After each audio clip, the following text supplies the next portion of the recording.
লোকেদের ঘুম একটু আওয়াজেই ভেঙে যায়, আর এত লাউড মিউজিকে সূচি ঘুমোচ্ছিল। স্যার, আপনাদের কথা থেকে বোঝা যাচ্ছে যে আপনারা আমাকেই সন্দেহ করছেন। স্যার, আমি এটা কেন করব?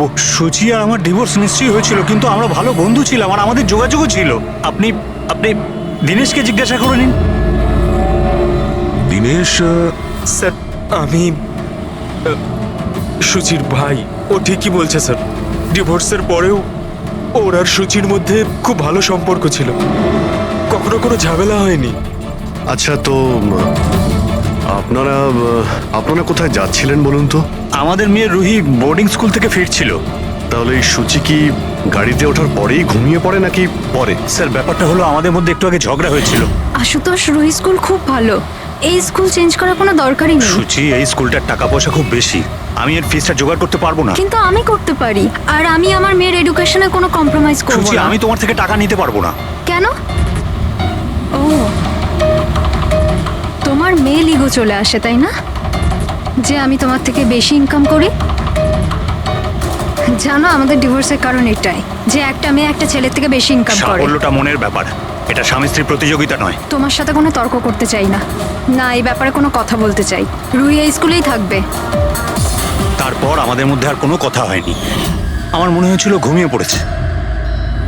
আচ্ছা, এই যখন ঝগড়া হচ্ছিল তখন গাড়ি কোথায় ছিল, মানে কোন এলাকায়? স্যার, লিংক রোডের সিগন্যালে, কেপি থিয়েটারের পাশেই। আর তারপর কোন রাস্তায় গেছিলেন আপনারা? সেখান থেকে স্যার আমি লেফট নিলাম, ওই সামনে ফ্লাইওভারটা আর দেখে। সোজা এখানে চলে এসেছেন? হ্যাঁ স্যার। তার মানে প্রায় 2 কিলোমিটার এই গাড়িটা চলেছে। তার মানে 2 কিলোমিটারের মধ্যেই কোথাও গুলি চলেছে সুচির উপরে। পঙ্কজ, একটা কাজ করো তো, কেপি থিয়েটার থেকে এইখানে 2 কিলোমিটার অবধি চেক করে দেখো তো, যদি কোথাও কিছু প্রমাণ পাওয়া যায়, মানে কোথাও কাচের টুকরো পড়েছে কিনা দেখে নিও, ঠিক আছে? আর হেঁটে যেও। 2 কিলোমিটার স্যার? হেঁটে যাও। গুলিটা অদ্ভুত অ্যাঙ্গেল থেকে লেগেছে, এই নিচে, মানে গুলিটা উপর থেকে নিচে এসেছে, মানে যে গুলি চালিয়েছে তার হাত উঁচু করতে হয়েছে ফায়ার করার সময়। খোলা রাস্তায় কেউ গুলি মেরেছে আর কেউ দেখেনি? হতে পারে খুনি একটু দূরে ছিল, তাও গুলি করা খুবই মুশকিল ছিল এই চলন্ত গাড়িতে, আর তাও তখন যখন খুনি হয়তো গাড়িতে বা কোনো বাইকে ছিল। তবে এইভাবে গুলি করাটা কিন্তু সহজ নয় দয়া।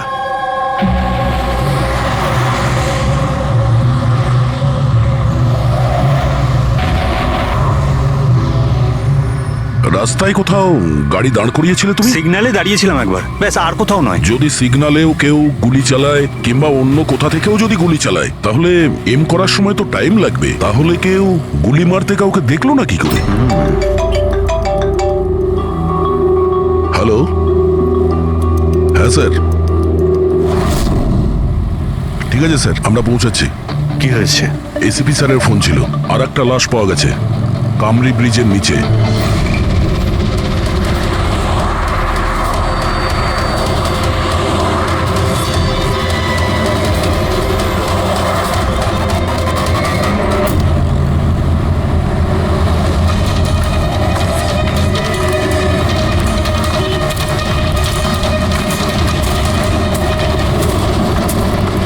হ্যাঁ দয়া, স্যার, আপনি জানলেন কি করে এই লাশটার কথা? লোকাল পুলিশের কাছে আশেপাশের লোক কমপ্লেন জানিয়েছে, 2 ঘন্টা আগেই লাশ দেখেছে। মাথার পিছনে একটা চোট আছে আর পিঠের পিছনেও একটা গুলির চিহ্ন আছে। স্যার, একটা কথা মাথায় ঢুকছে না, কেউ একে এখানেই মেরেছে নাকি অন্য কোথাও মেরে এখানে নিয়ে এসেছে? দেখতে হবে ফেডরিক। স্যার, রাস্তায় একটা বাইক পাওয়া গেছে, আমার মনে হচ্ছে এই লোকটারই বাইক হবে।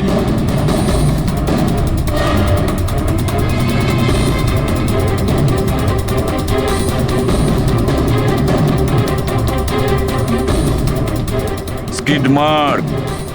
স্যার, মনে হচ্ছে এই লোকটা বাইকে যাচ্ছিল, কেউ পেছন থেকে গুলি করে দিয়েছে।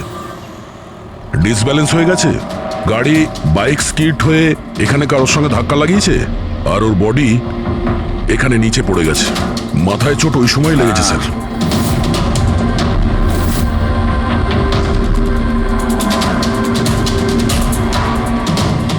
স্যার, কিছুতেই বুঝতে পারছি না এই লোকটা কে, এর কোনো রকম আইডেন্টিফিকেশন নেই।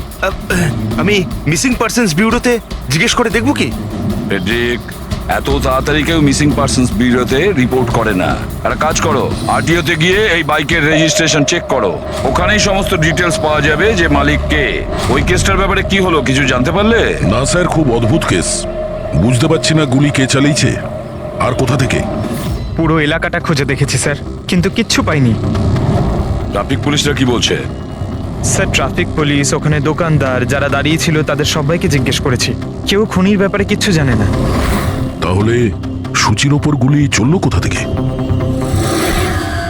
দেখতে হবে। স্যার আমি বলেছি তো আপনাদের, আমি জানি না সুচির গুলি কখন লাগলো, কিভাবে লাগলো।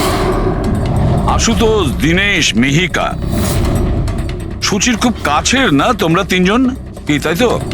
তাহলে এটা বলো, সুচির মৃত্যুতে তোমাদের তিনজনের মধ্যে কার লাভ হতে পারে?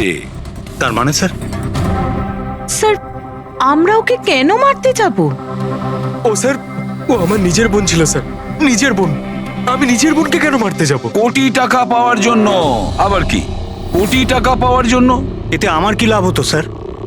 আমার আর সুচির তো আগেই ডিভোর্স হয়ে গেছে। হতে পারে ডিভোর্সই ওই কারণটা। ডিভোর্সের পরেও আমি আর সুচি অত্যন্ত ভালো বন্ধু ছিলাম, বন্ধুর মতোই মিশতাম আমরা। এটাও তো হতে পারে যে তোমার প্রথমা স্ত্রীর সঙ্গে যে সম্পর্ক ছিল সেটা হয়তো দ্বিতীয় স্ত্রীর পছন্দ ছিল না। স্যার আপনি এসব কি বলছেন? ওদের মধ্যে ভালো সম্পর্ক ছিল, তাতে আমার কি? ওদের দুজনকে নিয়ে আমার কোনো প্রবলেম ছিল না, আমি ইনসিকিউর নই।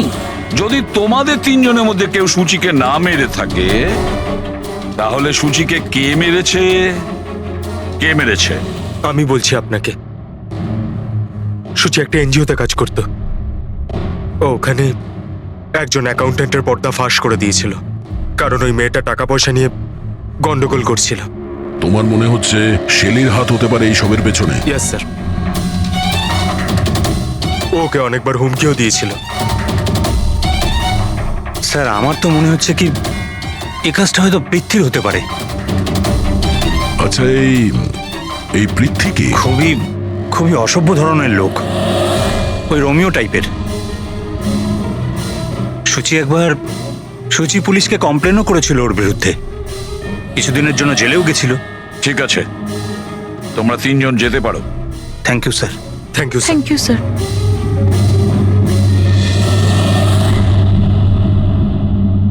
স্যার, তিনজনকেই বিশ্বাস হচ্ছে না। এই তিনজনের ওপর কড়া নজর রাখো। আর দয়া, স্যার, শেলি আর পৃথ্বী, ওদের দুজনকে ব্যুরোতে ডাকো। স্যার, হ্যাঁ, আরটিও থেকে বাইকের মালিকের খবর পেয়ে গেছি। স্যার পৃথ্বী আর শেলির ফোন আনরিচেবল আসছে, তাই আমি ফ্রেডিকে বলেছি ওদের মোবাইল ফোনটা ট্রেস করতে। এ তো আমাদের ডেলিভারি বয় বিবেক। স্যার আমাদের বাইক তো ওই চালাতো। স্যার ওকে কে মেরে দিল? সেটা খোঁজারই চেষ্টা করছি। আচ্ছা, এই বিবেকের কারোর সঙ্গে কোনো শত্রুতা ছিল কি? না স্যার, ও তো খুবই সাদাসিধে ভালো ছেলে ছিল। কবে থেকে কাজ করছিল এখানে? গত 1 মাস ধরে রাজস্থান থেকে এসেছিল, খুব পরিশ্রমী ছিল। স্যার ও তো শহরে কাউকে চিনতও না। এ কোথায় যাচ্ছিল ডেলিভারি করতে? কোথাও নয় স্যার, আজ তো ওর ছুটি ছিল, ওই জন্য আমার বাইক নিয়ে ঘুরতে বেরিয়েছিল। আচ্ছা, ওর বাড়ির অ্যাড্রেস দিতে পারবেন? স্যার ওর বাড়ির অ্যাড্রেস তো নেই, ও এই দোকানেই শুতো। আচ্ছা, জিনিসপত্র কিছু? স্যার এই ওর একটা বাক্স আছে। এটা?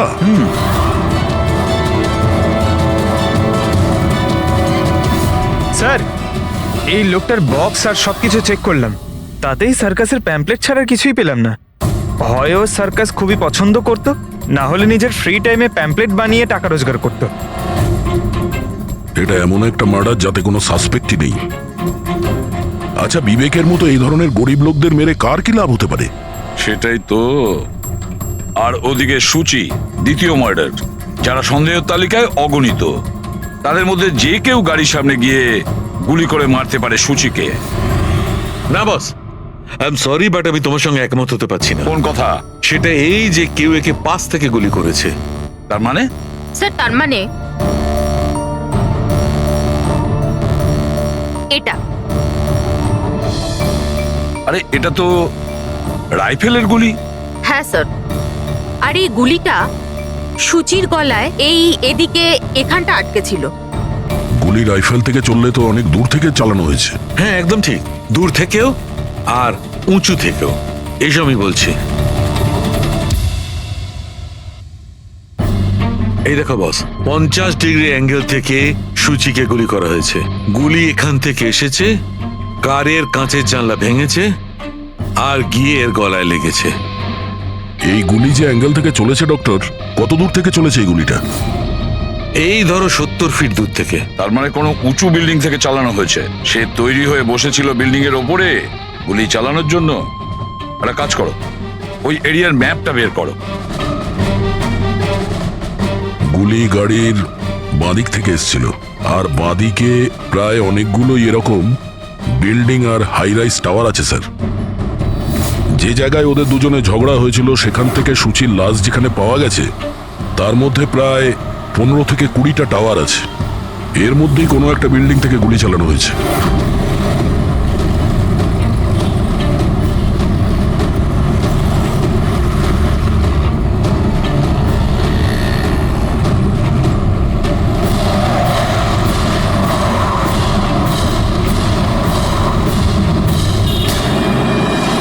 বাস ঠিক আছে।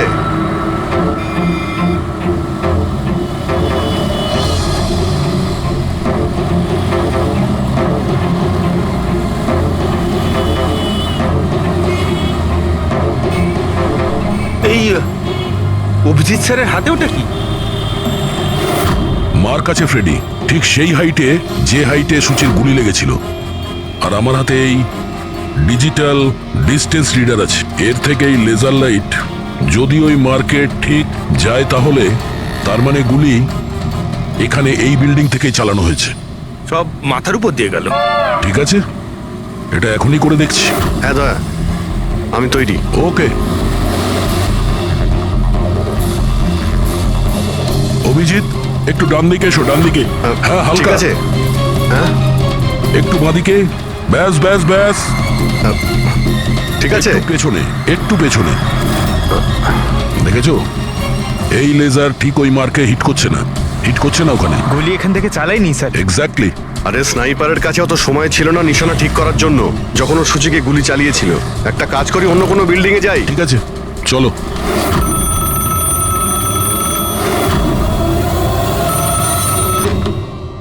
হ্যালো। হ্যাঁ হ্যালো। আচ্ছা, এটা কি ফ্যান্টাসি সার্কাস জয়পুর রাজস্থানের অফিস? হ্যাঁ ঠিকই, বলুন। দেখুন, আমি মুম্বাই সিআইডি থেকে এসিপি পদ্মমান বলছি। আপনার ওখানে কোনো বিবেক নামে কেউ কাজ করতো? হ্যাঁ হ্যাঁ, বিবেককে আমি চিনি তো। ও এই সার্কাসেই কাজ করতো। কেন, কি হয়েছে? কি কাজ করতো বলতে পারবেন আপনি? দেখুন স্যার, আপনার সঙ্গে সারাদিন ফোনে কথা বললে আমার শো ক্যান্সেল হয়ে যাবে। আমি আপনার কথা আমার মালিককে বলে দিচ্ছি, উনি আপনাকে ফোন করে নেবেন। ঠিক আছে? হ্যালো।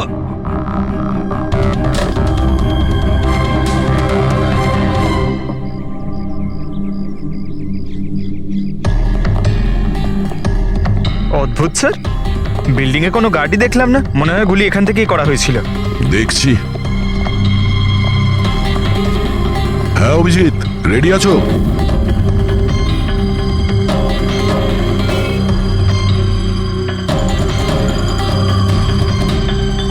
না অভিজিৎ, এখান থেকে টার্গেট ঠিকঠাক লাগছে না। একটু ডান দিকে এসো, ডান দিকে। আর একটু। হ্যাঁ, পারফেক্ট পারফেক্ট।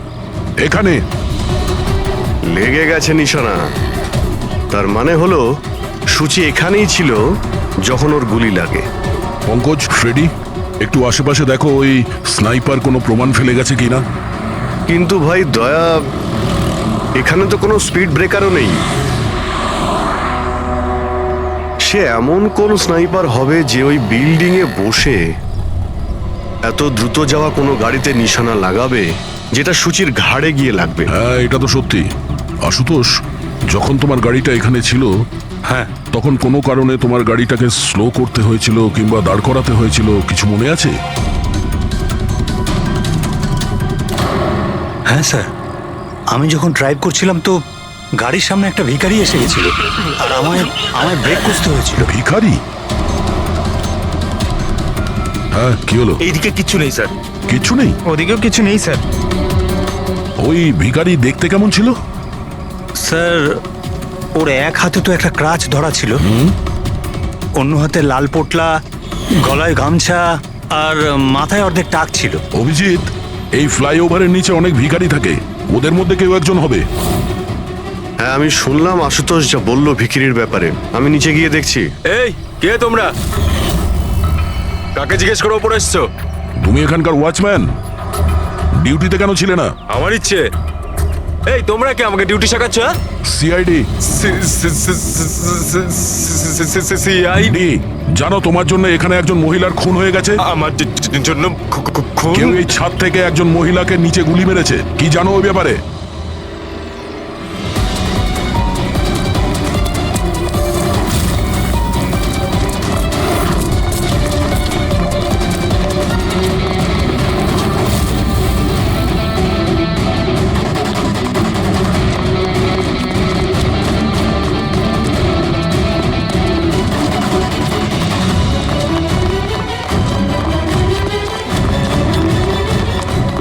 এই দাঁড়া বলছি। স্যার স্যার আমি কিছু করিনি স্যার। স্যার আমাকে ছেড়ে দিন স্যার, আমি কিছু করিনি। কিচ্ছু করিসনি তুই, চল। আমি ভয় পেয়ে গেছিলাম স্যার। কেন ভয় পেয়েছিলি? কি জানিস এই খুনের ব্যাপারে? স্যার আমি টাকা নিয়েছিলাম, কিন্তু এটা বলেনি যে ও কাউকে খুন করতে চলেছে স্যার। কে ছিল ওই লোকটা? আগে কোনোদিনও দেখিনি স্যার। ও বলেছিল যে ও বিল্ডিং এর ছাদে গিয়ে ওর গার্লফ্রেন্ডকে প্রপোজ করতে চায়। স্যার ও 2 ঘন্টার জন্য 15,000 টাকা দিয়েছিল স্যার। আমি তো এত টাকা এক মাসেও কামাইনি স্যার কোনোদিনও। স্যার ও হেলমেট পরেছিল আর চোখে চশমাও ছিল।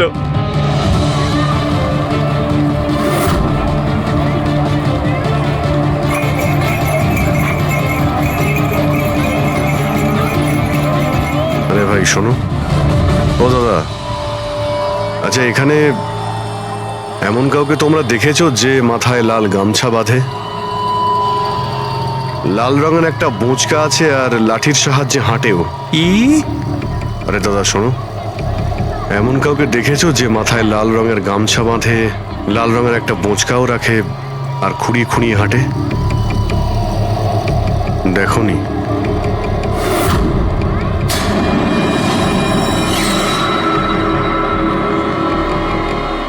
আরে ভাই শোনো, আরে ভাই শোনো, একটু কথা আছে। এই যে আরে এই কি করছো ভাই? দাঁড়াও। আরে ভাই দাঁড়াও।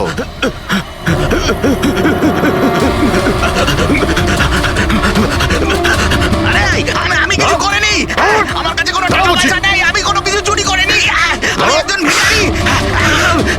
আরে ছেড়ে না আমাকে। ল্যাংড়া সাজার নাটক করছিস? তুই জানিস ল্যাংড়াদের কতটা কষ্ট হয়?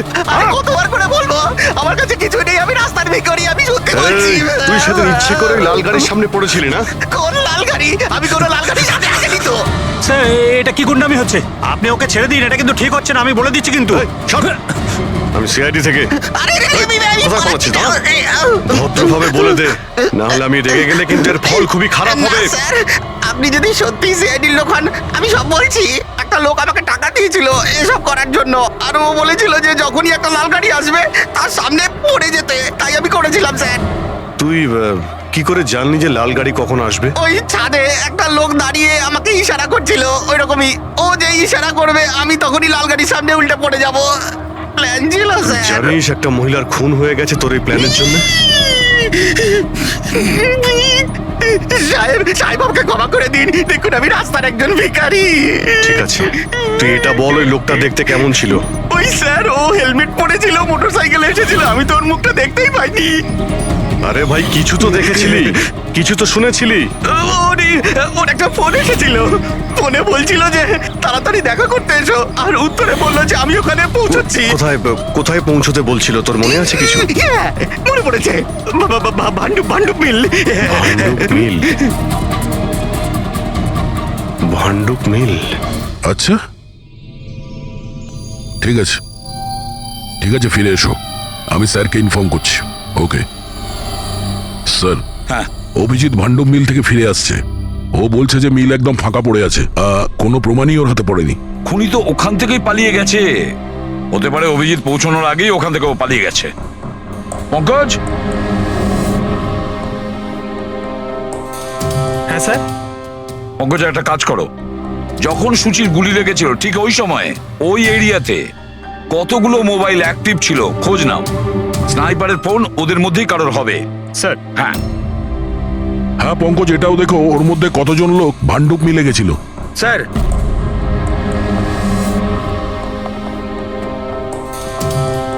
স্যার এ হলো শৈলী, এনজিওর অ্যাকাউন্টেন্ট।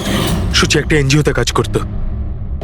ও ওখানে একজন অ্যাকাউন্টেন্টের পর্দা ফাঁস করে দিয়েছিল। আর এ হলো পৃথ্বী, যার বিরুদ্ধে সুচি রিপোর্ট লিখিয়েছিল। সুচি পুলিশে কমপ্লেনও করেছিল ওর বিরুদ্ধে, কিছুদিনের জন্য জেলেও গেছিল। আপনারা কি করে ভাবলেন যে সুচির মৃত্যুর জন্য আমি দায়ী? হ্যাঁ স্যার, আমিও তো এমন কিছুই করিনি। আমি তো কারোর মার্ডার করিনি স্যার। শেলি, তোমার চাকরি চলে গেছিল সুচির জন্যে, আর তারপর থেকে তোমার এখনো পর্যন্ত কোনো চাকরি পাওইনি। ধার করে করে সংসারে খরচা চালাচ্ছ তুমি। হ্যাঁ, আর পৃথ্বী, 1 সপ্তাহ তুমি জেলে ছিলে। নিজের এরিয়াতে তোমার খুব বদনাম হয়েছে, তাই তো? তো তো কি হয়েছে? যদি আমার কোনো বদনামের ভয় থাকতো তাহলে বাড়ি বদলে নিতাম। কারণ মার্ডার করতে যাবোই বা কেন আমি?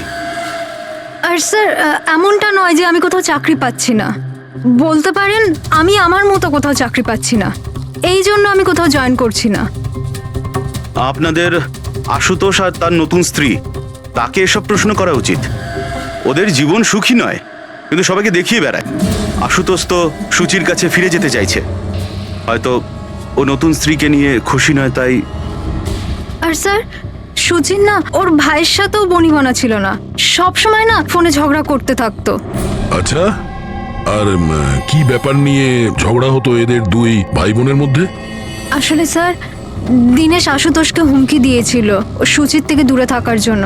হয়তো সুচির এটা পছন্দ হয়নি। আর স্যার ও আমাকে আর একটা কথা বলেছিল, মেয়েকা হিংসে করে ওর আর আশুতোষের মেলামেশায়। 100% মনে হয় এদের মধ্যেই কেউ একজন ওকে মার্ডার করেছে। হ্যাঁ স্যার। আচ্ছা ঠিক আছে, যেতে পারো তোমরা দুজন, কিন্তু একটা কথা ভালো করে মনে রাখবে, যতক্ষণ না আমাদের ইনভেস্টিগেশন শেষ হচ্ছে তোমরা শহর ছেড়ে বাইরে যাবে না। এই কেসে কারোর কথার উপর ভরসাই করতে পারছি না স্যার। মনে হচ্ছে সবাই মিথ্যে কথা বলছে। হ্যাঁ, সে যেই হোক খুব বড় প্ল্যানিং করেছিল।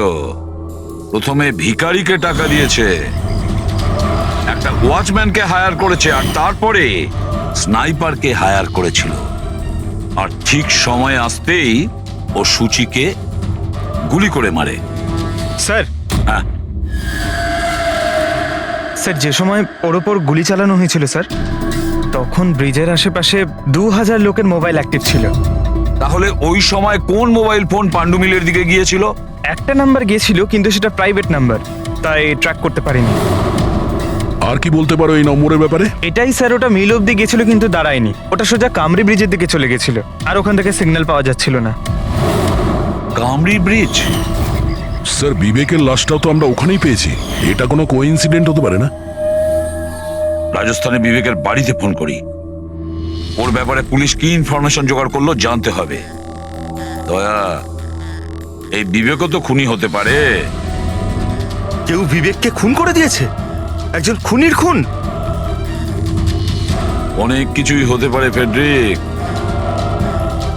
এই কেসে অনেক।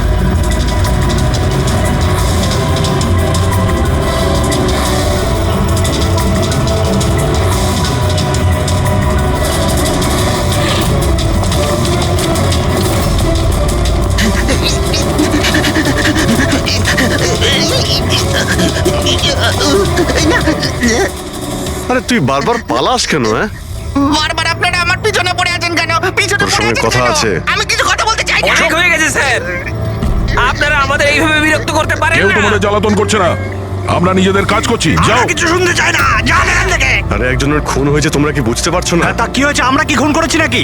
হ্যাঁ, আমরা গরিব মানুষ, ভিক্ষা করে খাই, তার মানে কি আপনারা আমাদের উপর দোষ দিয়ে দেবেন? হ্যাঁ, দেখুন না।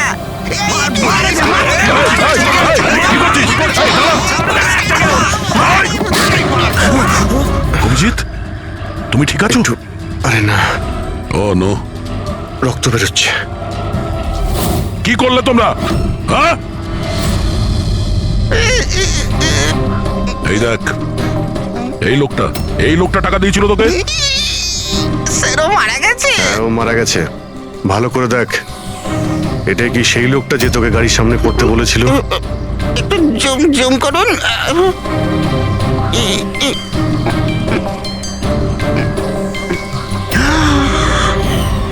এমন ঘড়ি তো ও পড়েছিল। হতে পারে যে লোকটা একে টাকা দিয়েছে সেই প্রমাণটা লোপাট করার জন্য ওকেও মেরে দিয়েছে। চালায় বললাম আমি, ধরেছে তো ছাড়তে হ্যাঁ পঙ্কজ, চাইছে না। হ্যাঁ আচ্ছা, ও ঠিক আছে ঠিক আছে, ওকে ওকে, থ্যাংক ইউ। পঙ্কজের ফোন ছিল, বলছিল যে বিবেক রাজস্থানে কোনো সার্কাসে কাজ করত, নিশানাবাদ ছিল। 1 মাস আগে ও সার্কাসের চাকরি ছেড়ে দিয়েছিল।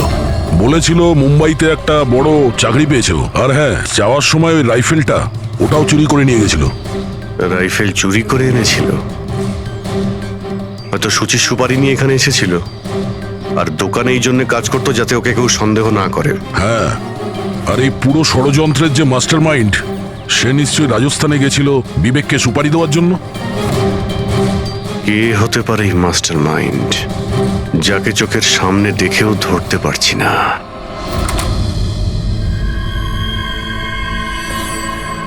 আরে মিস্টার আশু। স্যার আপনারা এখানে? মিস্টার আশু, ওই লোকটার ব্যাপারে জানতে পেরে গেছি যে সুচিকে গুলি করেছিল। Wow, that's a great news. আপনারা ধরেছেন ওনাকে? বিবেক নাম ওর। আপনারা কোনো বিবেককে চেনেন? না তো। অদ্ভুত ব্যাপার, আপনি কোনো বিবেককে চেনেন না, কিন্তু 15 বার কল করেছেন আপনি আপনার ফোন থেকে বিবেককে। কি বলছেন? আমি যখন বলছি কোনো বিবেককে জানিই না, তাহলে আমি ওকে ফোন কেন করব স্যার? শুধু এটাই নয়, ওর সঙ্গে দেখা করতে তুমি রাজস্থানেও গিয়েছিলে। সার্কাসে ওর গুলি চালানোর ক্ষমতাটা দেখে তোমার এত পছন্দ হয়েছিল যে সুচিকে মারার কন্ট্রাক্টও দিয়ে দিয়েছিল ওকে। 1 মিনিট স্যার, 1 মিনিট। এটা সত্যি যে একটা বিজনেস ট্রিপের জন্য আমি রাজস্থান গিয়েছিলাম, কিন্তু আমি কোনো সার্কাসে যাইনি স্যার। আর আমি যখন কোনো বিবেককে চিনি না, তো তাকে ফোন কেন করব? তাহলে কি তোমার এই ফোন রেকর্ড মিথ্যে কথা বলছে? স্যার, এটা হতে পারে কি আমার ফোন থেকে অন্য কেউ ওকে ফোনটা করেছে আমার না থাকার সুযোগে। আচ্ছা, তাহলে কি আপনি আপনার ফোন যে কোনো জায়গাতে ফেলে রাখেন নাকি? না স্যার। হ্যাঁ ডক্টর। আচ্ছা ঠিক আছে ডক্টর, ওকে ডক্টর। ডক্টর সালুখের ফোন ছিল, আমাদের ফরেন্সিক ল্যাবে যেতে বলেছেন আশুতোষকে নিয়ে। বস, মেয়েটা এইখানে বসেছিল এই সিটে, আর এই অংশটা হচ্ছে সিটের পেছনের দিকটা, আর এটা হচ্ছে লিভার, যার দ্বারা সিটটা আগে পিছে হয়। আর এই লিভারটাকে জাম করে দেওয়া হয়েছিল। এই দেখো। লিভার জাম করে দিয়েছে? হ্যাঁ তাই তো। ব্যাস এইটুকুই স্যার, সেই জন্য আপনি আমাদেরকে ডেকে আনলেন? পঙ্কজ, তুমি একটু আমার কথাটা শোনো। সূত্র এইটা নয় যে লিভারটা আটকে দেওয়া হয়েছে, সূত্রটা এই যে এটাকে জেনে বুঝে আটকে দেওয়া হয়েছে। কিন্তু স্যার, কেউ জেনে বুঝে সিটটাকে খারাপ করবে কেন? এটাও তো আমরাও ভাবছিলাম। আশুতোষ, তোমার এই গাড়ির সিট কবে থেকে এরকম হয়ে আছে? মানে কবে থেকে পেছনে আটকে আছে? স্যার, পরশু রাত অবধি তো ঠিক ছিল, কিন্তু কাল সকালে যখন বেরোলাম তখন রিক্লাইন কাজ করছিল না। আমার হাতে ঠিক করার মতো অত সময় ছিল না বলে এমনি বেরিয়ে গেলাম। ডক্টর সালুখে, সিটটা খারাপ হওয়া এই কেসটার সাথে কি সম্পর্ক? সম্পর্ক আছে ফ্রেডি। সম্পর্কটা হচ্ছে এইটা যে খুনি চাইছিল সিটটা পেছনে হেলে থাকে, সুচির পজিশনটা এইরকম থাকবে পেছনের দিকে। স্যার, ও যদি সামনে বসতো বা পেছনে বসতো তাতে খুনির কি এসে যায়? খুনির তো গুলি করারই ছিল। পঙ্কজ, তুমি এক কাজ করো, এখানে তুমি গাড়ির সিটটায় বসো। সারিকা, তুমি সুচির জায়গায় বসো। এবার ধরে নাও আমি সুচি। আমি যখন এই সিটটায় বসেছিলাম তখন আমার মাথাটা এরকম ছিল। বস, সুচির এইভাবে বসার সুবিধাটা খুনি তখনই পাবে যখন ওর এম সুচি নয়, ড্রাইভিং সিটে বসা লোকটি হবে, মানে আশুতোষ হওয়ার কথা। কিন্তু আশুতোষকে কোনো কারণে খুব ব্রেক চাপতে হয়, ব্রেকের কারণে ঝটকা লাগে, আর সেই ঝটকায় সুচি ঝুঁকে যায়। আর বস, আশুতোষকে লাগার পরিবর্তে সুচির গুলি লাগে। স্যার তার মানে আশুতোষ খুনি নয়, কিন্তু কেউ ওর খুন করতে চাইছিল। দয়া,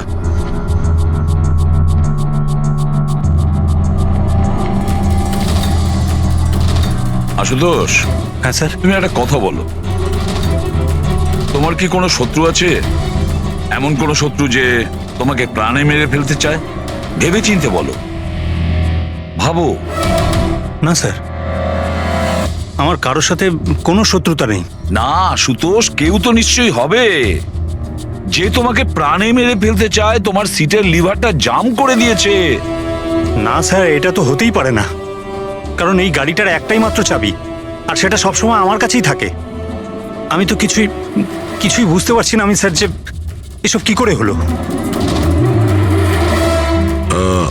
কোনো ব্যাপার নয় আশুতোষ, ও যেই হোক না কেন আমরা খোঁজার চেষ্টা করব যে কে তোমাকে মারার চেষ্টা করছে। ঠিক আছে, চলো যাই, চলে এসো। হ্যাঁ স্যার। স্যার স্যার আমরা আশুতোষকে ছেড়ে দিলাম কেন? খুনি যদি আবার ওর ওপর আক্রমণ করে তাহলে? দেখে যাও তুমি পঙ্কজ, এবার আমরা আশুতোষের প্রতিটা মুভমেন্ট ট্র্যাক করব, সব কথা আমরা শুনতে পাবো। স্যার সেটা কিভাবে? দয়া যে ট্রান্সমিটার বাগ লাগিয়ে দিয়েছে।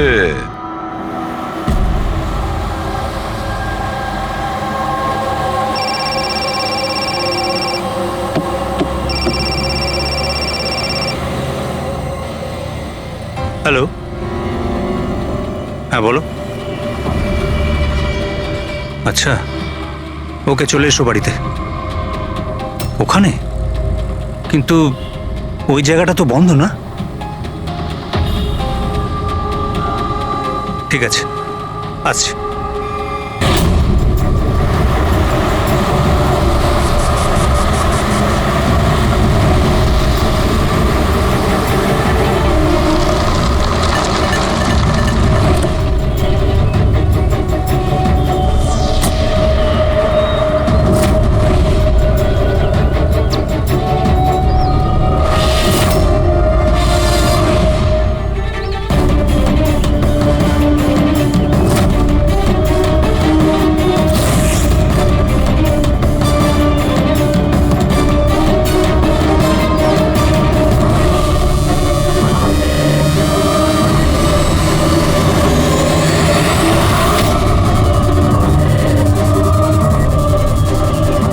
এটা কি করছো? গান?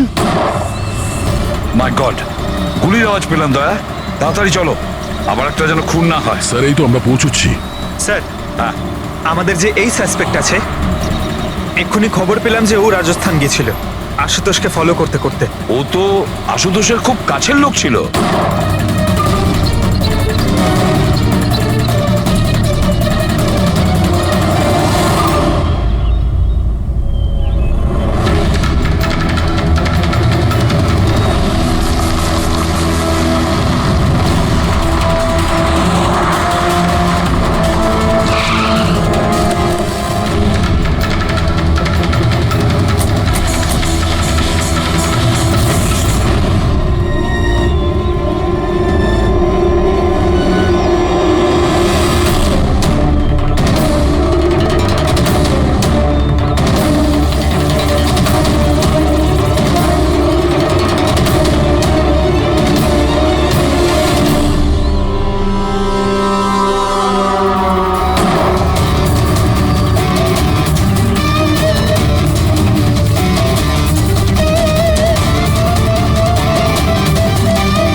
দিনেশ, স্যার আমি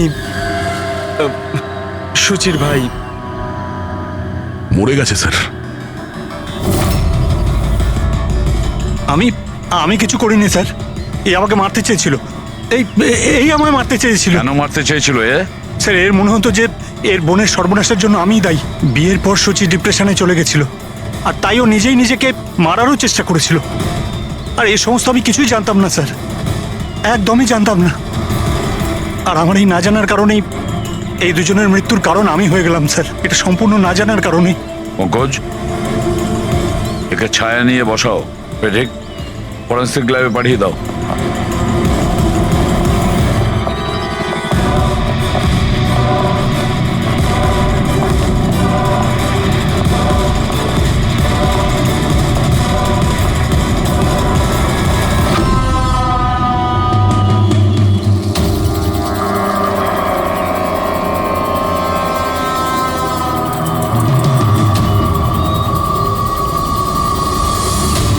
গল্পে একটা নতুন টুইস্ট। আশুতোষ,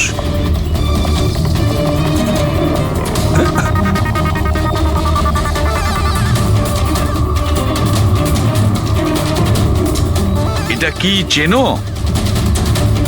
না স্যার, আমি ঠিক জানি না। জানো না? এক্ষুনি জেনে যাবে। পঙ্কজ, চেক করো ওকে। কিন্তু কেন? হাত উঁচু করুন, জানতে পেরে যাবেন আপনি। স্যার, আমি তো কিচ্ছু করিনি, বা আমি নিরপরাধ। আপনারা কেন আমার তল্লাশি নিচ্ছেন? আমার কথা বিশ্বাস করুন স্যার, আমার কাছে কিছু।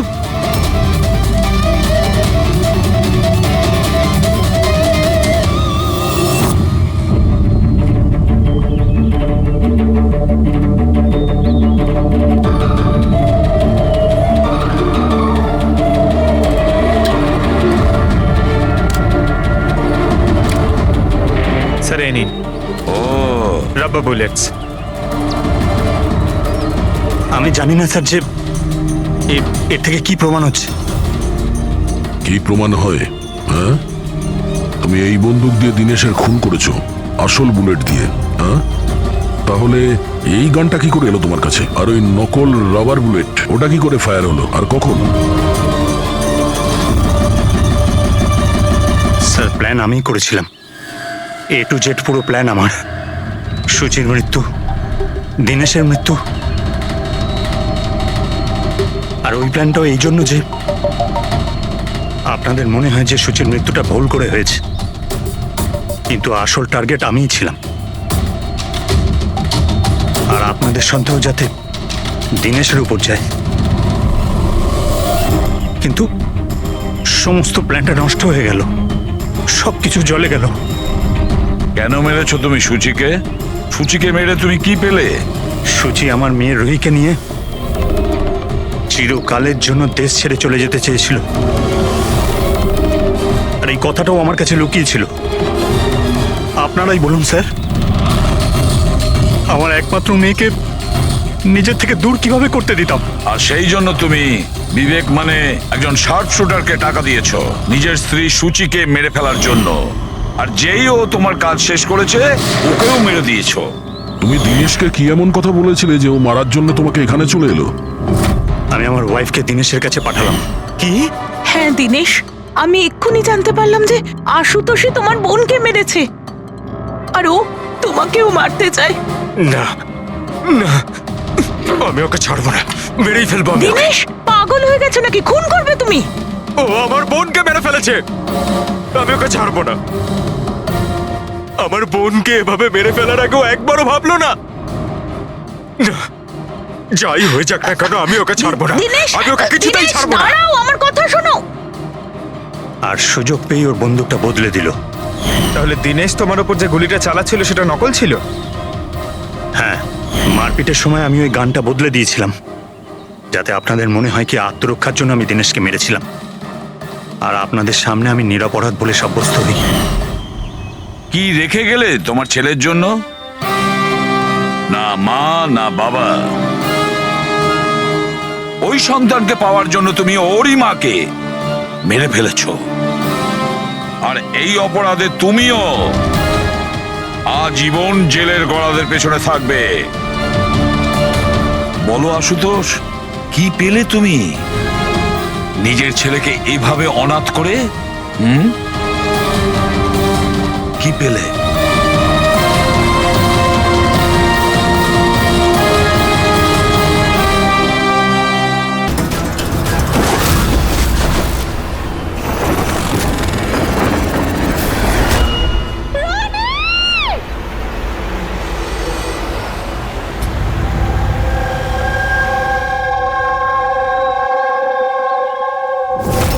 আমি আর রনি এখানে ছুটি কাটাতে এসেছিলাম।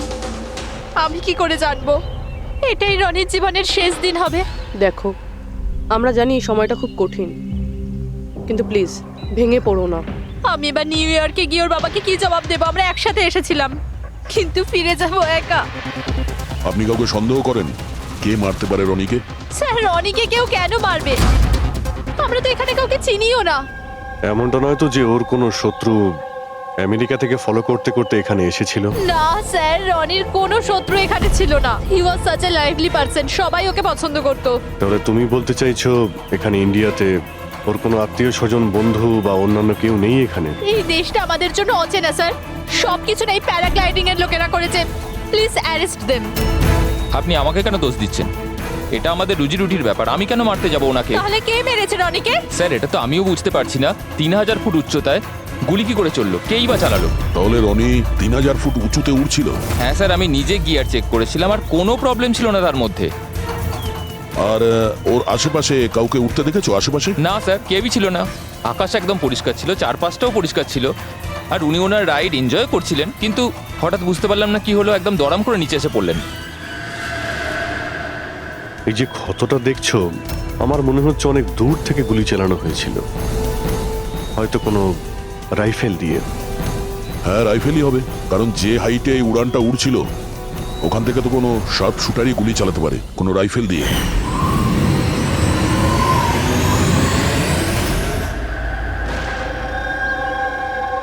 এখানে আশেপাশে কাউকে বন্দুক বা রাইফেল নিয়ে দেখেছিলে কাউকে? এখানে বন্দুক আনা অ্যালাউ নয় স্যার। আপনি আসল বন্দুকের কথা বলছেন স্যার? পুজোর ক্যাপ বন্দুক ফাটানোরও অনুমতি নেই। আপনারা কাউকে দেখেছেন এখানে? না ম্যাম, না তো। না না ম্যাম। আচ্ছা আলিয়া, আপনি যখন এখানে এলেন রনির সাথে, আপনার কাউকে সন্দেহ হয়েছিল? মানে কেউ আপনাদের ফলো করছে, এমন কোনো লোক যে গন্ডগোলের মনে হচ্ছে? না স্যার, এরকম তো কেউ ছিল না। তাহলে কি গুলি আকাশ থেকে চলেছিল নাকি? স্যার আমি তো বললাম, রনি স্যারের আশপাশে তো কেউই উড়ছিল না, তাহলে আকাশ থেকে গুলি চালালো কে? হ্যাঁ স্যার, আকাশে কেউ ছিল না। আপনি চাইলে এই ফুটেজগুলো চেক করতে পারেন, এখানে কেউ নেই ওর সাথে।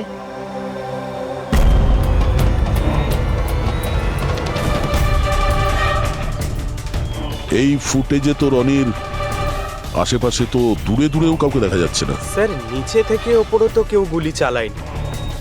ইনি বলছেন যে যখন ওপরে উঠছিল কেউ ওর আশেপাশে ছিল না, ওপর থেকেও কেউ গুলি করতে পারবে না। আমার মাথায় এটা ঢুকছে না কে কোথা থেকে গুলি চালালো আর কিভাবে, বুঝতে পারছি না স্যার। অদ্ভুত ব্যাপার তো, ওর কোনো শত্রু নেই, তাহলে ওকে খুন করার জন্য এরকম প্ল্যানিং কে করতে পারে? কেসটা খুব জটিল মনে হচ্ছে। কোনো বাঁকা লোককেই এখানে পাঠিয়ে দিই, বাঁকা প্রমাণ, হয়তো সে কিছু পেতে পারে।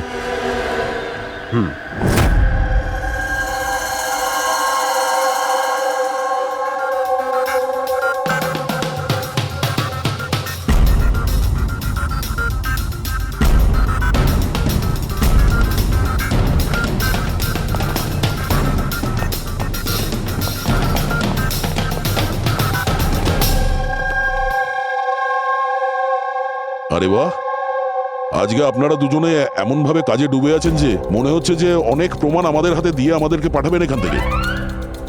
অনেকগুলো প্রমাণ? হ্যাঁ। আর যদি একটাও না পাওয়া যেত? সোজা করে বলো না, কোনো প্রমাণ পাওনি, খুঁজে দেখোনি? ডক্টর সালুকে ওই গুলির ব্যাপারে কিছু জানতে পারেননি? আপাতত এইটুকু জানতে পেরেছি ভাই, ওপর থেকে কোনো ইউএফও গুলি চালিয়েছে। শালুকে তুমি না কোনোদিনই সোজাসুজি করে কথা বললে না। আরে এটা কি, এটা বোঝাও, আমাকে বোঝানোর জন্য এরকম করছো? হ্যাঁ বলো। এ দেখো বস, রনি মাটি থেকে 3000 ফুট উঁচুতে উঠছিল, আর ওর গুলিটা লেগেছে তার ওপর থেকে প্রায় 1000 ফুট উঁচু থেকে, আর এই গুলিটা 60 ডিগ্রি অ্যাঙ্গেলে এসে গায়ে লেগেছে। আমার তো ভেবেই কেমন যেন মাথাটা ঘুরছে। আকাশের উপর থেকে কে গুলি চালাতে পারে ওর উপর? এটা কিভাবে সম্ভব? এখনো হয়নি, আরো বাকি আছে বস। এই গুলিটা প্রায় 3 কিলোমিটার দূর থেকে ছোড়া হয়েছে। ভারী অবাক কাণ্ড, তাই না দয়া? 3 কিলোমিটার দূর থেকে গুলি চালানো হয়েছে। 60 ডিগ্রি অ্যাঙ্গেলে রনির গলার ভেতর ঢুকে যায় আড়াআড়ি। তার মানে রাইফেলটা খুব পাওয়ারফুল ছিল মনে হয়। একদম ঠিক বস, রাইফেলটাও পাওয়ারফুল ছিল, আর গুলি যে চালিয়েছে তারও হাতটা পাকা। এত উঁচুতে হাওয়া খুব জোরে প্রবাহিত হয়, আর টেম্পারেচারও কম বেশি হতে থাকে, তবুও লক্ষ্যটা মিস করেনি, একদম নির্ভুল পয়েন্টে গিয়ে লেগেছে। গুলি যে চালিয়েছিল খুব পাকা খেলোয়াড় ডক্টর, সব শুটার। একদম আর এইরকম শার্ট শুটার সহজে তো পাওয়া যায় না যে এই কাজটা করে দেবে। কিন্তু স্যার আমরা সমস্ত ভিডিও দেখেছি। যখন রনি আকাশে ছিল তখন ওর আশেপাশে কোনো প্যারাসুট বা চপার ছিল না স্যার, আকাশ একদম পরিষ্কার ছিল। সেটাই তো বুঝতে পারছি না যে ওই কিলার কোথা থেকে গুলিটা চালিয়েছিল, অথচ আকাশটা পরিষ্কার ছিল। ও কি মেঘের আড়ালে লুকিয়েছিল? আর স্যার ওই গুলিটার থেকে কি জানতে পারলাম? কিচ্ছু পাওয়া যায়নি পুরবি। আমি ব্যালিস্টিক ডিপার্টমেন্টের পুরো ডেটা চেক করেছি, এরকম গুলির তো কোনো রেকর্ডই নেই। স্যার, এই গুলিটা নিশ্চয়ই কাস্টমে বানানো হয়েছে। হ্যাঁ, নিজের মতন গুলিটা বানিয়েছিল। এমন গুলি যেটা 3 কিলোমিটার দূর থেকে চালানো যায় আর সোজা গিয়ে টার্গেটে হিট করে। আর স্যার, এই গুলিটা যখন এত শক্তিশালী, তো এর রাইফেলটাও বেশ স্পেশাল হবে। হ্যাঁ, এক কাজ করা যাক, গুলিটাকে ব্যালিস্টিক ডিপার্টমেন্টে যাচাইয়ের জন্য পাঠাই, দেখি কি রিপোর্ট আসে। আর সে যেই হোক, এত উপরে চলে গিয়েছিল খুন করার জন্যে,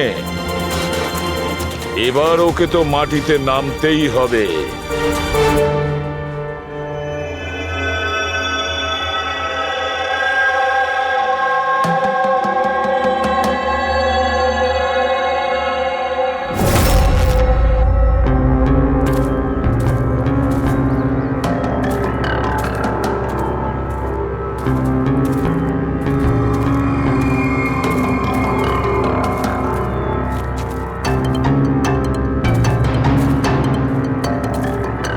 ব্রাদার, উই ক্যান ডু ইট।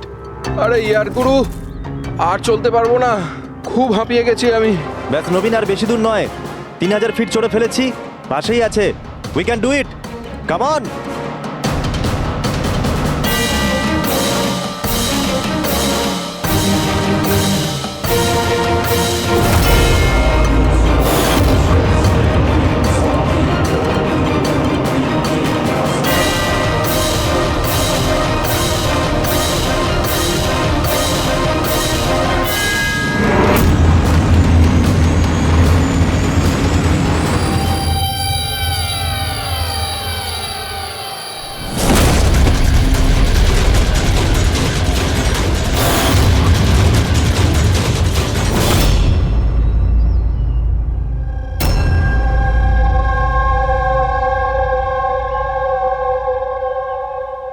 এমন মনে হচ্ছে যে রনির মার্ডারের ফটোকপি দেখছি। 3000 ফিট উপরে ঠিক ওরকমই গুলি মেরেছে মাথার পেছনে। একেও একইভাবে গুলি চালিয়েছে। আচ্ছা, তোমরা যখন ট্রেকিং করছিলে, এই হিতেনের পিছনে কেউ কি ছিল? না স্যার, হিতেনই সবার পিছনে ছিল স্যার। স্যার, এই দেখুন ফুটেজ। স্যার, স্যার এটা ওই জায়গায় যেখানে এই সব কিছু হয়েছে। অদ্ভুত তো, পিছনে তো খোলা আকাশ রয়েছে, এমন কোনো জায়গা নেই যেখান থেকে গুলি করা যায়। তাহলে ওর গুলি লাগলো কি করে? দুটো কেসেই ধরা যাচ্ছে না যে গুলি কোথা থেকে চলেছে। স্যার একদম ঠিক বলছেন। আকাশ থেকে কোনো কাক বা পায়রা কি করে গুলি চালায়? এই গুলিটা চালালো কে? আর এই দুটো গুলি 24 ঘন্টার মধ্যেই চলেছে। আমার মনে হয় এই দুটো কেসের মধ্যে কোনো না কোনো কানেকশন আছে। আচ্ছা, এই হিতেন কি কাজ করতো? স্যার ও কলেজ স্টুডেন্ট ছিল স্যার, মুম্বাই গ্র্যাজুয়েশন করতে এসেছিল স্যার। ট্রেকিং এর অনেক শখ ছিল। অভিজিৎ, বুঝতে পারছি না যে কেউ একজন কলেজ স্টুডেন্টকে মারার জন্য এত প্ল্যান করবে কেন। সেটাই তো, প্রথমে রনি আর এখনই হিতেন। তবে আকাশ থেকে তৃতীয় গুলিতে অন্য কেউ মারা যাওয়ার আগে এই খুনিকে ধরতেই হবে খুব তাড়াতাড়ি। গত 24 ঘন্টায় 2টো খুন হয়েছে, দুটোই যুবক, আর দুজনকে মারার পদ্ধতিও অদ্ভুত। অদৃশ্য খুনি। স্যার, দুজনেরই মৃত্যু হয়েছে অ্যাডভেঞ্চার স্পোর্টস করতে গিয়ে। মাটি থেকে 1000 ফুট ওপরে মেরেছে স্যার। কিন্তু স্যার ভাবার বিষয় এটাই যে খুনি এই অ্যাডভেঞ্চার স্পোর্টের সময়টাই কেন বাঁচলো এদেরকে মারার জন্য। ও তো ওদের যে কোনো সময় মারতে পারতো। এত লম্বা প্ল্যান দুটো বাচ্চাকে মারার জন্য। শুধু প্ল্যানিংটাই বড় ছিল না দা, গানটাও বড় ছিল। এই যে এইরকম। এটা কি রাইফেল স্যার? এটা হলো PX-65 রাশিয়ান গান। এটা লং রেঞ্জ। এইরকম বন্দুক দিয়ে মারা হয়েছে। ডক্টর সালুকে এই বন্দুকটা দিয়ে 3 কিলোমিটার দূরে টার্গেটে কি হিট করা যায়? হ্যাঁ ফ্রেডি, শুটিং রেঞ্জে আমি এটা ট্রাই করে দেখেছি। এর রেঞ্জ 3 কিলোমিটারের বেশি আছে। এরকম বন্দুক তো হয় মিলিটারিদের কাছে থাকবে আর না হলে উগ্রপন্থীদের কাছে। ঠিক বলেছো বস। আর সেই জন্য আমার মনে হয় এটা শুধুমাত্র মার্ডারের ব্যাপার নয়, বড় ধরনের অপরাধ হতে চলেছে, লার্জ স্কেলে। স্যার, একটা কাজ করো, দিল্লিতে যাও আর ইন্টেলিজেন্স ব্যুরো থেকে খোঁজ নাও যে এরকম বন্দুক কাদের হাতে থাকতে পারে আর সেটা কিভাবে।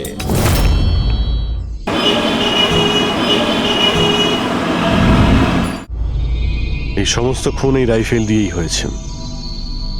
আর আপনারা তো জানেনই, এরকম হাই প্রোফাইল রাইফেল তো সবার কাছে থাকে না। আপনি একদম ঠিক বলছেন স্যার। আর যেটা আমাদের দেখা দরকার সেটা হলো এই রাইফেলটা যদি কেউ কিনতেও চায় তাহলে কিনতে পারবে না। এটা একটা কিংবা দুটো পিসে বিক্রি হয় না, বড় অ্যালটমেন্ট হয় এগুলোর। তাহলে কয়েক বছর আগে যে আতঙ্কবাদী হামলা হয়েছিল তার মধ্যে এই ধরনের রাইফেল ইউজ হয়েছিল? হ্যাঁ স্যার।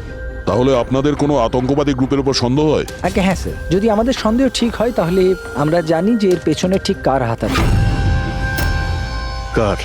এই অঞ্চলেই কিছুদিন আগে আমাদের আর্মি অনেক অস্ত্র আটক করেছিল। ওই অস্ত্রের মধ্যে এই রাইফেলটাও ছিল। হ্যাঁ প্রতাপ স্যার, সমস্ত আতঙ্কবাদী মরে গেছে, ওদের মধ্যে একজন পালিয়ে গেছে, তবে আমরা সমস্ত হাতিয়ার আটকে নিয়েছি। ওয়েল ডান প্রতাপ স্যার। আর যে টেররিস্টরা পালিয়ে গেছে তাদের সম্পর্কে সমস্ত পোস্টকে অ্যালার্ট করে দাও। তাহলে এই কাজ ওই আতঙ্কবাদীর হতে পারে যে পালিয়ে গিয়েছিল ওখান থেকে। হ্যাঁ স্যার। আর আমাদের ইনফরমেশন অনুযায়ী এই আতঙ্কবাদী গ্রুপ খুব বড় একটা কিছু করতে চলেছে। বোধহয় এটাই সেটা শুরু। এই দুটো অপরাধ সাধারণ কোনো খুন নয়, এটা নিশ্চয়ই কোনো বড় ষড়যন্ত্র, কোনো দুষ্কৃতী আক্রমণ ঘটতে চলেছে। হ্যাঁ স্যার। আর এই খুনগুলোকে আটকানোর জন্য প্রথমে আমাদের আকাশ থেকে চলা গুলির রহস্য ভেদ করতে হবে স্যার। আর এই রহস্যের কিনারা করার জন্য সবার আগে আমাদের এটা জানতে হবে যে এই আতঙ্কবাদীরা রনি আর হিতেনের মতো সাধারণ লোকের হত্যা কেন করলো। আচ্ছা, এমন কি কমন আছে এই দুটো কেসে? স্যার, দুটো মার্ডারই আকাশে হয়, দুবারই গুলি উপর থেকে চালানো হয়েছে, পুরো পাওয়ারফুল রাইফেল দিয়ে। এটা প্রফেশনাল শার্প শুটারের কাজ হবে। আর স্যার, এই দুটো কেসেই কোনো ভ্যান্টেজ পয়েন্ট নেই, আর এমন কোনো জায়গা নেই যেখানে বসে খুনি এই দুজনকেই গুলি করতে পারে। তেমন কোনো জায়গা ছিল না, তেমন কোনো জায়গা ছিল না। খুন করার এটাই মূল কারণ নয় তো? তাহলে স্যার আপনি বলতে চাইছেন যে খুনির কাছে বসে গুলি চালানোর কোনো জায়গা ছিল না, আর ও এটা শিওর হতে চেয়েছিল যে টার্গেট যেন কোনোভাবেই মিস না হয়, সেই জন্যই ও এদের উপরে প্র্যাকটিস করছিল। Exactly Abhijit, exactly. সে গুলি ছোড়ার প্র্যাকটিস করছিল। তার মানে স্যার, ওর আসল টার্গেট অন্য কেউ? স্যার, যদি কোনো ভ্যান্টেজ পয়েন্ট নাই থাকে তাহলে ও গুলি চালাচ্ছিল কোথা থেকে? পঙ্কজ, উত্তরটা তোমার প্রশ্নের মধ্যেই লুকিয়ে আছে। আচ্ছা এটা বলো, আমরা মানুষ ডানা ছাড়া আকাশে কিভাবে ওড়ে? স্যার, এরোপ্লেন বা হেলিকপ্টারের মাধ্যমে। ব্যাস, তুমি তোমার উত্তর পেয়ে গেছো। কিন্তু স্যার, ওখানে ওই ক্রাইম সিনে আকাশের ওপর কোনো চপার তো ছিলই না স্যার, না কোনো কেবল কার ছিল ওখানে। তাহলে অন্য কিছু থাকবে, অন্য কিছু থাকতে পারে। অভিজিৎ, ম্যাপটা বের করো, ওই এলাকার চারপাশটা ভালো করে দেখো, দেখো এমন কিছু পাওয়া যায় কিনা। এমন কিছু আছে নাকি যেখান থেকে মানুষ হাওয়ায় উঠতে পারে? জঙ্গল আছে, আর হ্যাঁ, দুটো হট এয়ার বালুন রেঞ্জও রয়েছে। একটু দেখো তো, যেখানে খুন হয়েছিল সেখান থেকে এটা কতটা দূরে? স্যার, এই দুটো 60 কিলোমিটার রেডিয়াসের মধ্যে। তাহলে একটা কথা তো কনফার্ম, খুনি ওখানে হট এয়ার বেলুনে বসেছিল, আর সেখান থেকেই ও গুলি চালিয়েছিল 3 কিলোমিটার দূর থেকে। স্যার, কেউ যদি হট এয়ার বেলুনে চড়তে চায় তাহলে আগে থেকে বুকিং করতে হয়, এমনি কেউ যেতে পারে না। কোনো ব্যাপার না, তোমরা ওই হট এয়ার বেলুনের অফিসে গিয়ে খোঁজ নাও যে এমন কোন টুরিস্ট ছিল যে ওই দুটো দিনে ওই দুটো হট এয়ার বেলুনে ঘুরেছিল। এটা টোটাল 12 জনের লিস্ট আছে যারা সেদিন হট এয়ার বেলুনে বসেছিল। কিছু জন একা বসেছিল, কিছু জন গ্রুপ বানিয়ে বসেছিল। তোমার কি মনে আছে এদের মধ্যে কতজনের কাছে কোনো জিনিস বা ব্যাগ ছিল? বা কোনো সন্দেহজনক কাউকে দেখেছো?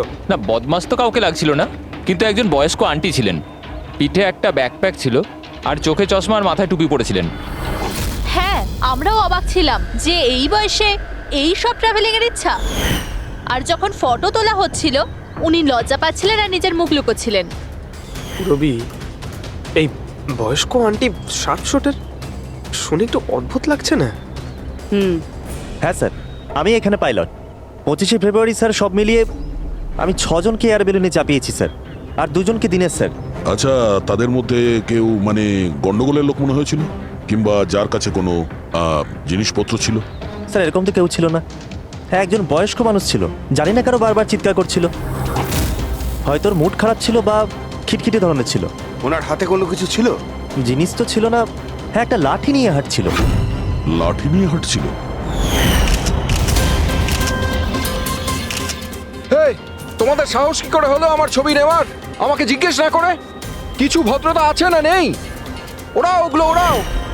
আচ্ছা, ফটো তোলার জন্য রেগে গেছিল? কি অদ্ভুত ব্যাপার, তাই না স্যার? লোক হট এয়ার বেলুনে তো প্রতিদিন বসে না, তাই না? তারা নিজেরাই ফটো তুলতে চায় যাতে এই স্মৃতিকে তারা সারা জীবন রাখতে পারে। আর কোনো বিশেষ কথা মনে আছে ওর ব্যাপারে? স্যার জানি না বলাটা ঠিক হবে কিনা। না না, বলো, যেটা মনে আছে খুলে বলো। ওনাকে হাঁটতে দেখে মনে হচ্ছিল না যে ওনার লাঠির প্রয়োজন আছে, কিন্তু তাও উনি লাঠি নিয়েই চলছিলেন। আচ্ছা,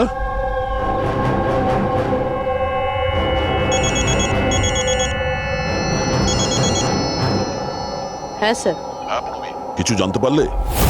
স্যার এখানে একজন বয়স্ক মহিলা এসেছিল আর তার হাতে একটা ব্যাকপ্যাকও ছিল।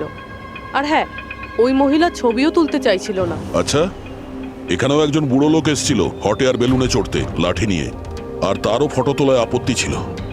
স্যার এই বয়স্ক মহিলা আর বয়স্ক লোক একই ব্যক্তি নয় তো? ওই শার্প শুটার, ওর ব্যাগে আর ওর লাঠিতে ওই রাইফেলটা ছিল যা দিয়ে খুন করেছে। আর স্যার দুদিনই এ একাই ওপরে গিয়েছিল, কারণ যদি অন্য টুরিস্টের সাথে যেত তাহলে রাইফেল সেট করতে আর টার্গেট সেট করতে প্রবলেম হয়ে যেত। না পুরবি, আমার মনে হচ্ছে ও একলা যায়নি।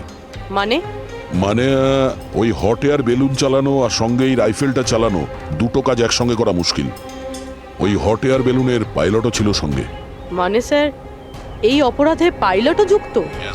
একটা কাজ করো, ওই পাইলটটাকে ধরো তাড়াতাড়ি। ওই দিন ওই বয়স্ক মহিলাকে বেলুনে উপরে কে নিয়ে গিয়েছিল? পাইলট কে ছিল? সঞ্জীব ছিল। এই এই পালাবি না, দাঁড়া দাঁড়া দাঁড়া। না আমাকে মারতে পারবে না ওকে।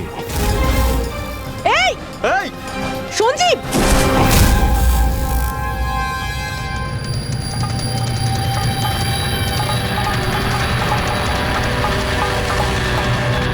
আরে তো প্রাণ দেওয়ার জন্য একদম তৈরি ছিল। এটা কোনো ছোটখাটো মার্ডার নয় পঙ্কজ, অনেক বড় মিশন। যদি তাড়াতাড়ি আটকানো না যায় তাহলে বড় সড় বিপদ হবে। আচ্ছা গীতা, 24শে ফেব্রুয়ারি যে লোকটা গ্রুপে যেতে চাইছিল না, একলা যেতে চাইছিল, ওর পাইলট কে ছিল? কে নিয়ে গেছিল? সোলো ট্রাভেলারকে তো দিনেশ নিয়ে গিয়েছিল। অদ্ভুত ব্যাপার দিনেশ, এতক্ষণ ধরে চুপ করে আছো, কিছু বলছো না কেন? তোমরা আমাকে ধরতেই পারবে না।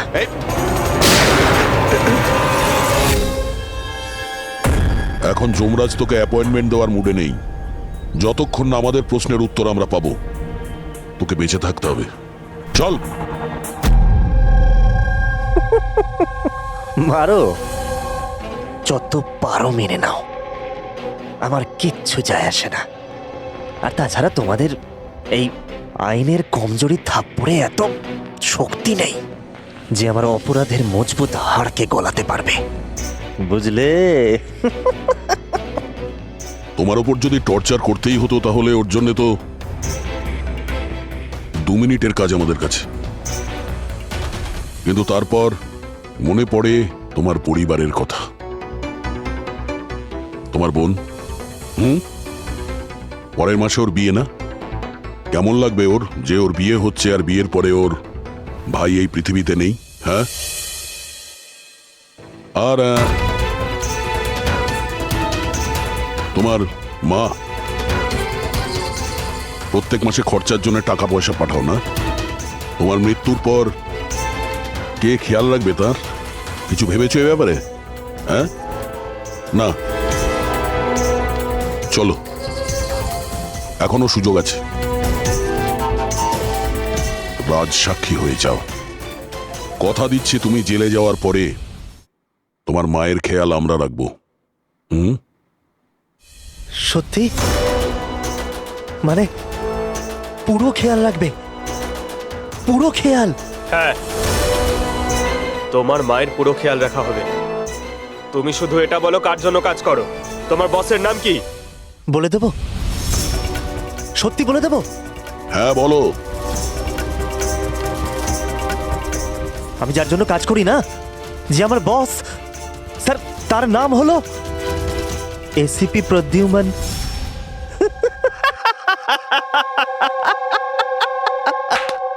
এসিপি প্রদ্যুম্ন, যাও ধরে নাও আর গ্রেফতার করে নাও তাকে। বলেছিলাম না আমি কিচ্ছু বলবো না, যা করার আছে করে নাও। সিআইডি কোথাকার, সিআইডি। বস বস,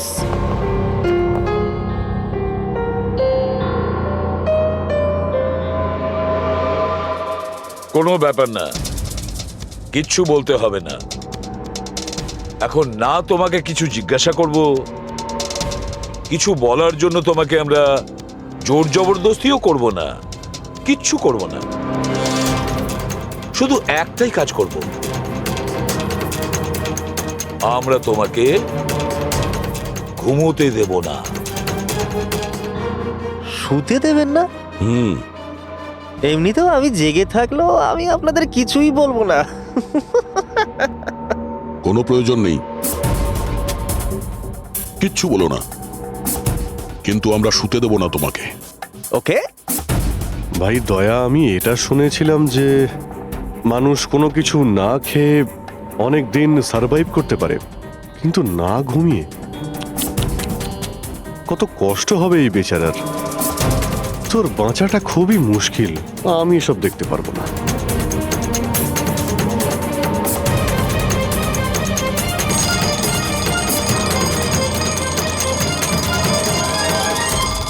সময় কাটানোর জন্য খুব ভালো হবে, তাই না? তোর জীবনের শেষ মুহূর্তগুলো তুই এই কাঁটার সঙ্গে গুনতে থাকবি, ঠিক আছে? Thank you. ওকে ঘুমোতে দিও না।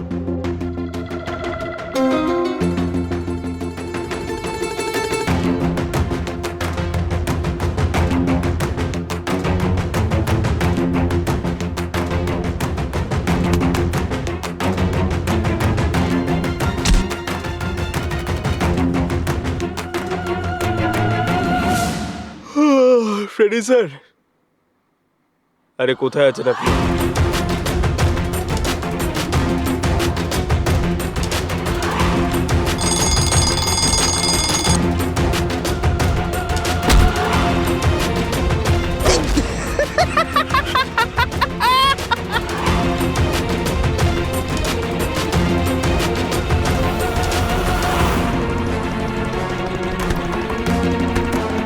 যতক্ষণ না মুখ খুলবি চোখের পাতা এক করবি না, বুঝলি? 5 মিনিটের জন্য নয়। চল না, 1 মিনিট 1 মিনিট তো শুতে দাও। 1 সেকেন্ড, শোবো না, শোবো না, একদম শোবো না, শোবো না একদম। শোবো না আমি।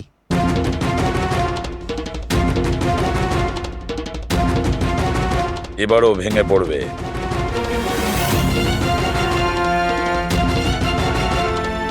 সবকিছু বলতে বাধ্য হবে।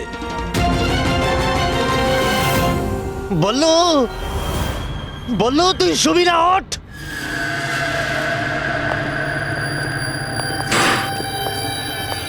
এই ঘুমোতে চাস? আরে ওকে একটু ঘুমোতে দাও, কি প্রবলেম তোমাদের? ঠিক আছে, তোমাকে ঘুমোতে দেবো আমরা। আগে বলো যে তোমাদের গ্রুপের প্ল্যানটা কি? এই বলছি আমার নাম দীনেশ নয়, আমার নাম আমার নাম বললু। দীনেশ নয় আমার নাম। আর আমাকে স্পেশালি এই মিশনের জন্য তৈরি করা হয়েছিল।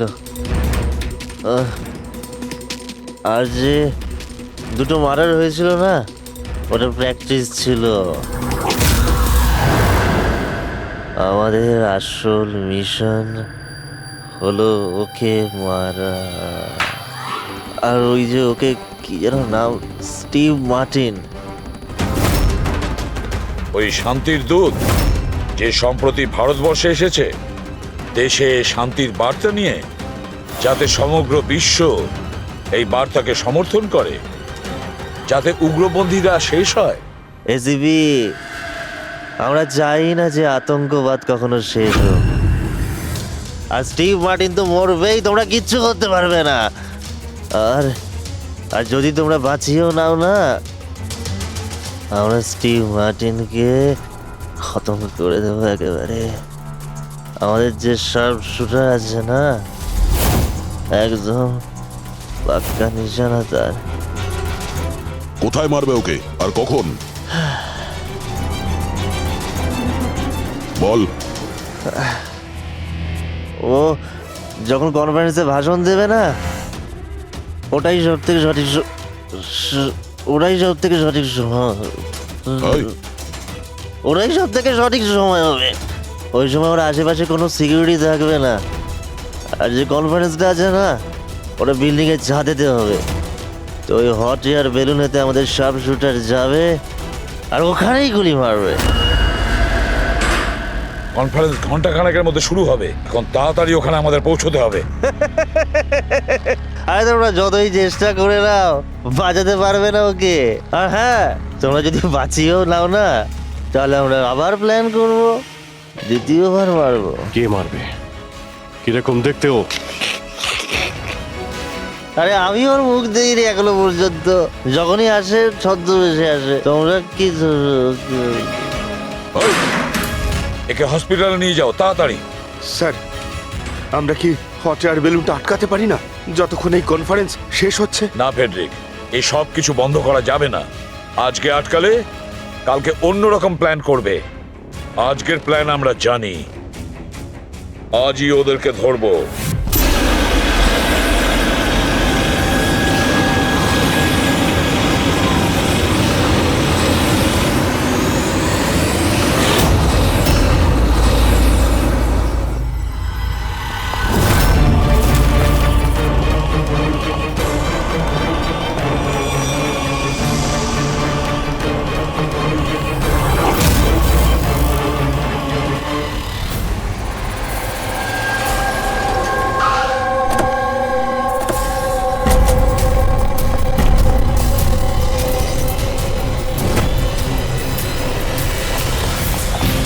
সিআইডি মিস্টার স্টিভ মার্টিন কোথায়? ওপরে কনফারেন্স রুমে।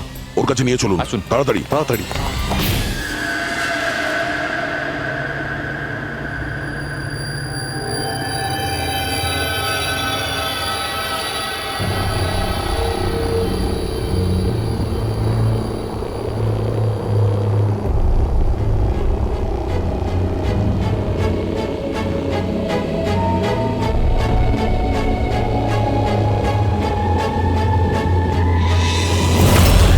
স্যার, এখানে 4টে বেলুন আছে, দুটো ওপরে আছে আর দুটো রেডি হচ্ছে। আমার সামনে যে বেলুনটা আছে স্যার,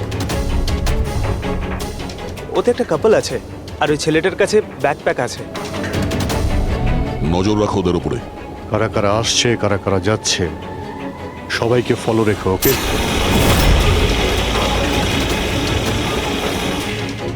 স্যার, ওদের বেলুন টেক অফ করেছে। হ্যাঁ,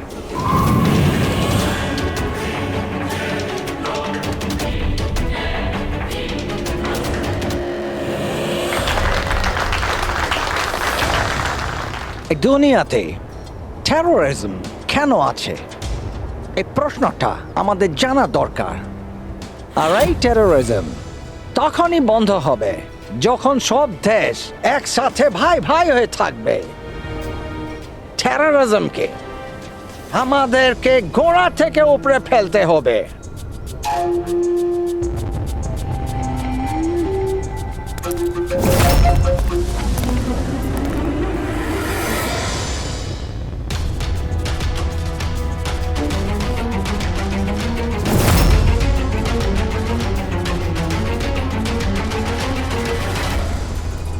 দুজন মিউজিশিয়ানকে দেখছি, ওরার জন্য তৈরি হচ্ছে। ওদের হাতে গিটারের ব্যাগ আছে। এবার এটা বলা খুবই মুশকিল যে ভেতরে গিটার আছে নাকি গান।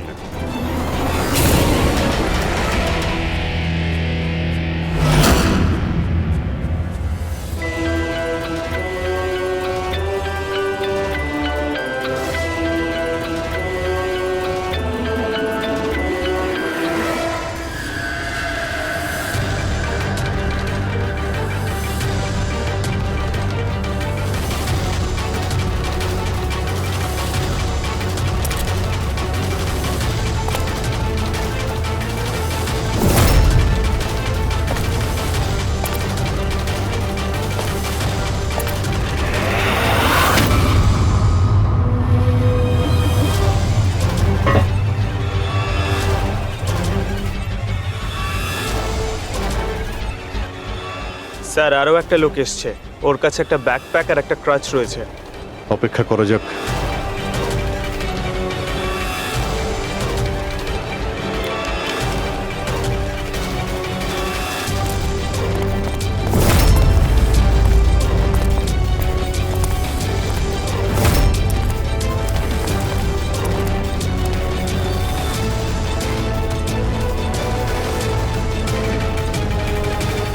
স্যার ক্যামেরা ক্রু এসেছে, ওদের কাছে আবার দুটো ব্যাগ। Camera crew?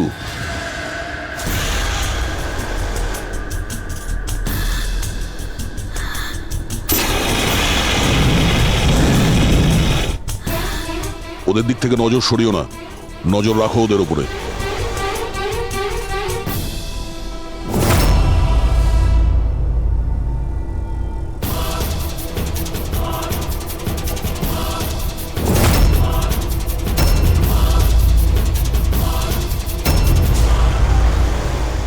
স্যার এখানে তো অনেক বেলুন উঠছে। সুইসাইড বম্বিং কি এটা? কেউ নিজের খুশিতে নিজের প্রাণ কি করে দিতে পারে?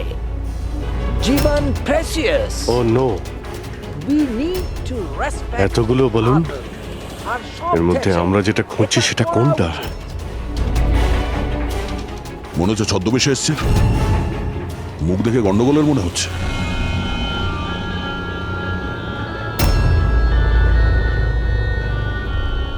দয়া, ওই দুটোর উপর নজর রাখো। আমরা যেন সব সময় একটা কথা মনে রাখি, ওয়ার্ল্ড ওয়ার 1 আর ওয়ার্ল্ড ওয়ার 2।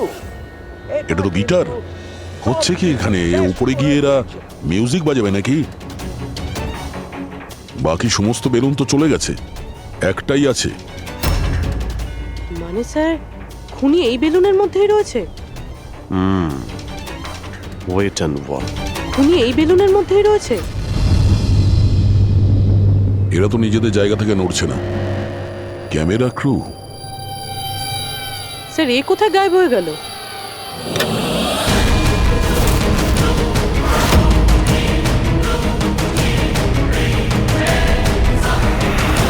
স্যার এর কাছে তো রাইফেল রয়েছে, যেমনটা সালুমকে স্যার বলেছিল। Abhijit,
mister Steve, your life in danger. আপনার জীবনের সংশয় আছে।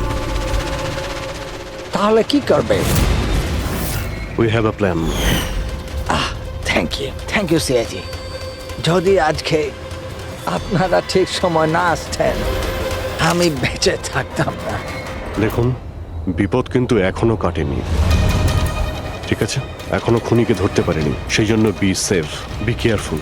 ওকে ফ্রেডি, পঙ্কজ, ওই বেলুনে নজর রাখো, চোখের বাইরে যেন না যায়। হ্যাঁ স্যার, আমরা বেলুনটাকে ট্র্যাক করছি।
হ্যাঁ পুরবি,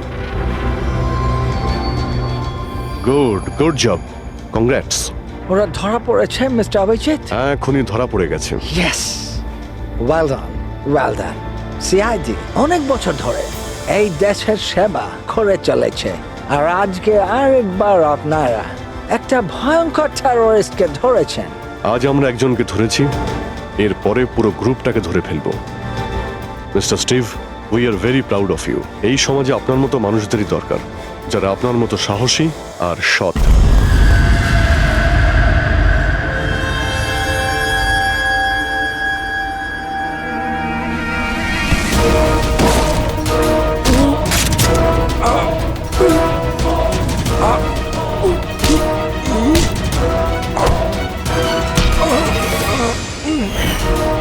তাহলে তুমি ছদ্মবেশে রনি আর হিতেনকে মেরেছো? তোমার মতো একজন সব শুটার জেলের ভাত খেয়েও ফাঁসির অর্ডার আসার আগে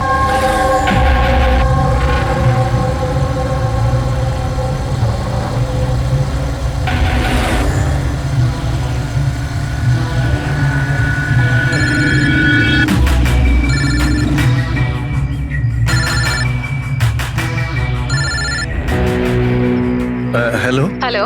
হ্যাঁ এলিনা ম্যাম। আচ্ছা শোনো, হ্যাঁ তুমি কোথায়? আগে হ্যাঁ ম্যাম, আমি লোকেশনেই আছি। আচ্ছা, ভেতরে চলে এসো, ঠিক পেছনের আছে। দিকে। আমি ওখানেই আছি। হ্যাঁ ঠিক আছে, আমি পৌঁছে গেছি। ঠিক আছে।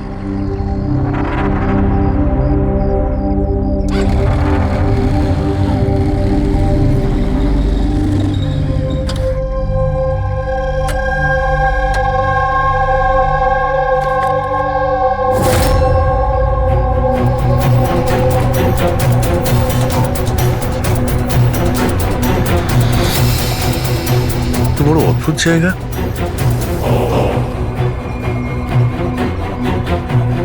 এলিনা ম্যাম, এলিনা ম্যাম,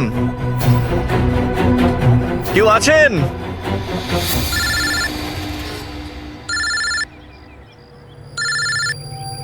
হ্যাঁ হ্যালো তুমি কোথায়? ম্যাম, আমি পৌঁছে গেছি। আমি নিচে দাঁড়িয়ে আছি বিল্ডিং এর। আচ্ছা, একটা কাজ করো, ওপরে চলে এসো। ম্যাম উপরে? হ্যাঁ ওপরে, তাড়াতাড়ি এসো। ওকে ঠিক আছে ম্যাম, আমি আসছি। ওকে।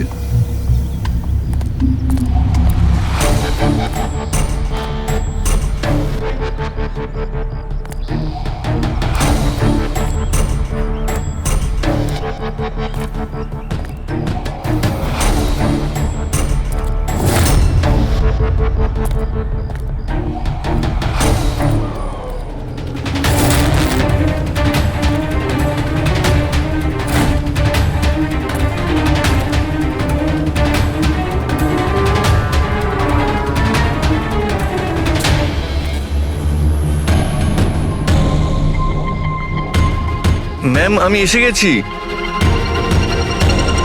এলিনা ম্যাম, ম্যাম